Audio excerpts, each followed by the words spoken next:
Apakah kita bisa memaksa transaksi dunia pakai rupiah? Kita tahu dolar dipaksa dipakai dalam transaksi minyak Timur Tengah di awal tahun 70-an, lalu gas Rusia dipaksa bayar pakai rubel sejak tahun ini. Ternyata apa yang dilakukan Rusia ini awakening point, membuka mata dan pikiran banyak petinggi negara dunia. Sadar bahwa ternyata dengan cara pintar menggunakan rubel untuk beli migas Rusia, membuat rubel menjadi mata uang terkuat di dunia tahun ini. Ini semua membangun kesadaran dan kita mendapatkan mengapa selama 40 tahunan dolar yang menjadi raja transaksi dunia. Kesadaran yang paling penting adalah dolar mulai ada lawannya dan ternyata bisa dilawan. Itu kata yang penting, yaitu dolar bisa dilawan. Kita detailkan masalah penggunaan currency selain dolar. Dalam alat tukar, kunci persyaratannya apa saja sehingga kita bisa membuat rupiah berdaulat. Indonesia menang.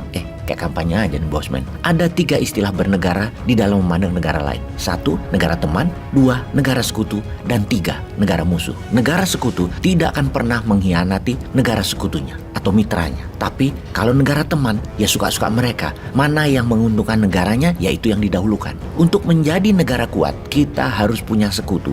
Dan pilihlah sekutu yang saling isi kekurangan dan kelebihan untuk keuntungan para pihak yang sama. Kita andaikan dengan cerita wayang. Ketika dua belah pihak Pandawa dan Kurawa akan perang, dua belah pihak mencari bolo atau sekutu. Mereka bertanya, apakah negara Cedi ikut Pandawa atau Kurawa?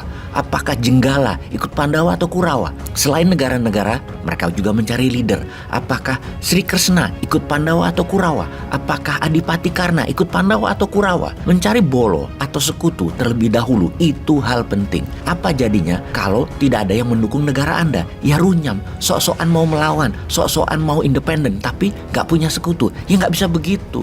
Kita sekarang melihat Tiongkok. Tiongkok itu negara teman, negara sekutu kita, atau negara musuh kita. Negara musuh itu gampang melihatnya. Mereka menyerang dan mereka merugikan kita. Negara sekutu pasti 100% menguntungkan kita dan dia juga untung. Negara teman, ya seperlunya, sebutuhnya. Gak apa-apa, pas berhubungan, ya gak merugikan aja pokoknya. Sekali lagi kita tanyakan, Tiongkok masuk kategori mana? Menguntungkan kita? Kita lihat neraca perdagangan dua negara. Lihat keuntungan pajak kita dari mereka. Dan melihat investasi mereka menguntungkan negara atau hanya dagang yang menguntungkan mereka dan kita habis sumber daya alamnya. Lalu kita ke Amerika sekarang. Amerika tuh menguntungkan Indonesia atau merugikan Indonesia? Atau biasa-biasa saja? Masuk kategori mana Amerika itu? Kalau bagi Newmind, Tiongkok hanya teman. Amerika hanya teman. Teman artinya seperlunya aja, jaga jarak, gak akrab-akrab banget. Kalau perlu, mereka yang lebih butuh. Butuh selatnya Indonesia, butuh mineralnya Indonesia. Kalau yang jabat sekarang sepertinya dapat dipastikan, Tiongkok adalah sekutu dan Amerika hanya teman. Namun pendapat umum banyak juga yang berpendapat harusnya Tiongkok itu musuh, Amerika itu musuh. Ada juga yang begitu. Ada juga yang berpendapat kita harus bersekutu dengan Amerika dan Tiongkok adalah musuh kita karena Tiongkok komunis. Ya banyak juga yang berpendapat seperti itu. Apapun itu, bernegara haruslah kelas dunia pemimpinnya agar tepat menggunakan negara mitra, negara tetangga, kekuatan geografi, kekuatan sumber daya alam, meningkatkan sumber daya manusia. Semua harus tepat dan cepat. Kalau tidak, negara seperti Tiongkok bisa membungkus diri seakan-akan sekutu, tapi disedot habis kekayaan alam Indonesia. Devisa negara kesedot, pajak nggak dapat, aset hilang. Itu sekutu dari mana? Atau Amerika berteman tapi merugikan sumber daya alam Indonesia. Lah ngapain berteman? Ngapain bersekutu? Kita ke Rusia sekarang. Sebelum meluncurkan serangan ke Ukraina, Putin dan Xi Jinping berdiskusi panjang di Beijing. Kebetulan ada Olimpiade musim dingin Februari di Beijing sebagai bungkus pertemuan mereka. Tiongkok memberikan go ahead setelah meeting tersebut. Keduanya sekutu banget. Sekutu Rusia lainnya seperti Suria, Iran, Turki, India, Brazil, Afrika Selatan dalam BRICS ya mereka semua, serta 33 negara Afrika yang netral tidak ikut sanksi Amerika. Semua mendukung dan tetap bertransaksi dengan Rusia walau Amerika dan sekutu barat memberikan sanksi ekonomi ke Rusia. Namun sekutu adalah sekutu, mereka tetap kompak, tetap dagang dengan Rusia. Jadi syarat pertama sebelum bertindak melawan hegemoni atau sistem yang merugikan Indonesia, pastikan Indonesia punya sekutu yang kompak, solid. Bina persekutuan ini tidak dalam setahun 2 tahun, puluhan tahun. ASEAN bisakah jadi sekutu? Mungkin itu digarap terlebih dahulu. Lalu masalah produksi. Indonesia harus independen kebutuhan pangan dan energi dalam negeri 120%.